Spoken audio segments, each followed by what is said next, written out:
بسم اللہ الرحمن الرحیم۔ السلام علیکم ناظرین۔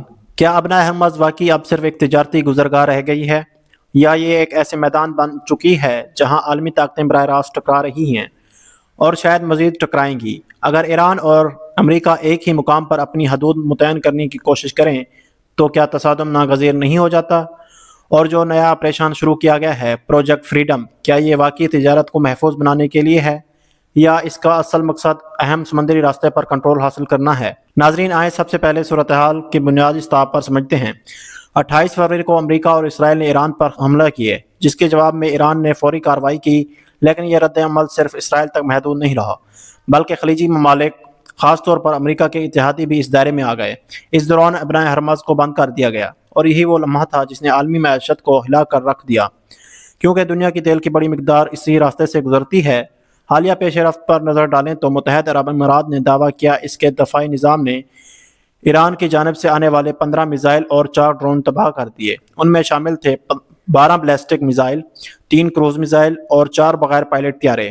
یہ کوئی معمولی واقعہ نہیں تھا، بلکہ اس بات کا واضح اشارہ تھا کہ جنگ مندی کے باوجود حملے جاری ہیں۔ اگر مجموعی اعداد و شمار دیکھیں تو 28 فروری کے بعد سے نے 578 میزائل اور 260 ڈرون مار گرانے کا دعویٰ کیا ہے۔ یہ اعداد بتاتے ہیں کہ یہ کوئی محدود جھڑپ نہیں، بلکہ ایک مسلسل اور منظم دباؤ ہے۔ اسی دوران فجیرہ کے آئل زون میں دھماکہ ہوا، جو کہ امارات کا ایک اہم توانائی مرکز ہے۔ حکام کے مطابق یہ حملہ ڈرون کے ذریعے کیا گیا، اور اس سے ظاہر ہوتا ہے کہ ایران نے اپنے حملوں کا دائرہ وسیع کر دیا ہے۔ اب سوال یہ ہے کہ جب امریکہ نے 13 اپریل کو ابنائے حرمز میں ایرانی سرگرمیوں کو روکنے کے لیے ناکہ بندی شروع کی، تو کیا واقعی مقصد صرف تجارتی راستے کو کھولنا تھا، یا اس اقدام نے کشیدگی کو مزید بڑھا دیا؟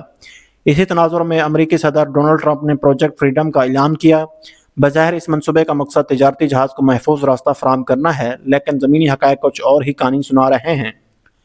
ایران کا موقف بالکل مختلف ہے۔ اس کے مطابق ابنائے حرمز کی سیکورٹی اس کا اپنا حق ہے۔ وہ کسی بھی بیرونی فوجی موجودگی کو وہ چیلنج سمجھتا ہے، اس لیے وہ مسلسل اپنی طاقت کا مظاہرہ کر رہا ہے، چاہے وہ میزائل ہوں، ڈرون ہوں یا سمندری کارروائیاں۔